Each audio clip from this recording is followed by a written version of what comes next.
जैसे कि आपने पिछले एपिसोड में देखा, दिनेश लोगों की भीड़ में इसी तरह की गतिविधियां कर रहा था। दिनेश ने मुकेश की तरफ ऐसे देखा जैसे उसकी जान ले लेगा। बारी बारी से सबको घूरने के बाद उसकी आंखें अपने कोटोर में गोल गोल घूमने लगी। वो चीखता, चिल्लाता, वो भयानक सी हंसी, वो दांत पीसता, किटकिटाता, दर्द में कराहता और हड्डियों को एक साथ पीसता। सब कुछ मनुष्यत में बदल गया था। इसके बाद दिनेश ने लंबी सांस ली और छोड़ा। वापस जाने पर दिनेश ने फिर से सबको घूरने शुरू कर दिया। वो दुष्ट आत्मा अब अपने पूरे रूप में आ गई और बोली, मुझे एक मटकी, 4 नारियल, चुनरी, श्रृंगार का सारा सामान लाकर दो तो मैं इसे छोड़ूंगी। अब आगे।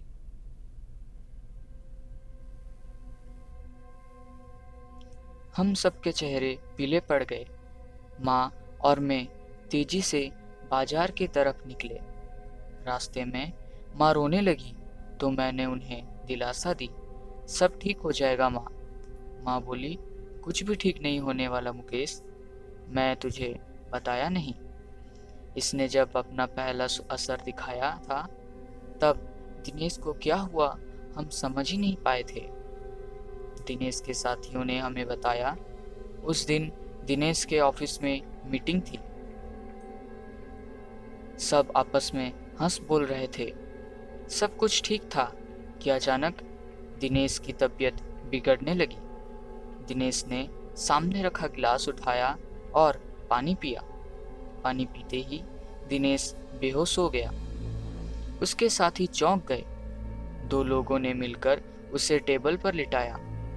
उस समय उसकी आंखों से आंसू बह रहे थे।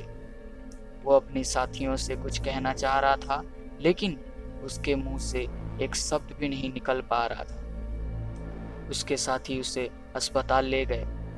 हमें जैसे ही सूचना मिली, हम सभी वहां पहुंच गए। दिनेश कुछ देर बाद ठीक हो गया। क्या हुआ उसे खुद भी नहीं मालूम।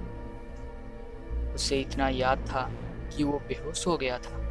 उसके बाद कभी ऐसा कुछ नहीं हुआ जिससे कोई परेशानी हो। तुम ठीक कह रही हो माँ, उसके बाद भी कुछ जरूर था। क्या मतलब? माँ बोली। मतलब ये माँ, पिछले बार जब मैं छुट्टियों में घर आया था, उस रात मैं कमरे में सो रहा था। रात के 3 बजे का समय था। कमरे की खिड़की खुली हुई थी और उससे तेज हवा कमरे में आ रही थी। उस हवा के शोर से मेरी आंख खुली। मैंने देखा एक साया मेरे पास खड़ा था। ध्यान से देखने पर भी मैं उसका चेहरा ना देख पाया।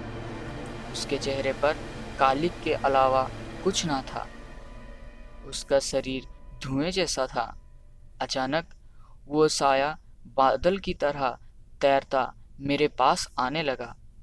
मैं घबरा गया और अपनी चादर में मैंने अपने आप को समेट लिया।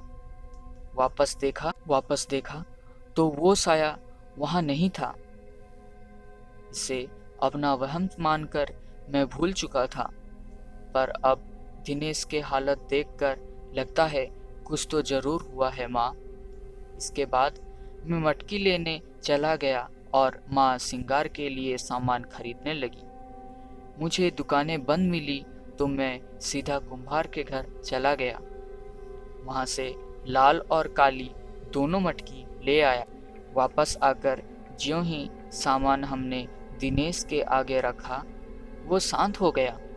नानी उसे देखने गई और दिनेश के सामने जाकर खड़ी हो गई।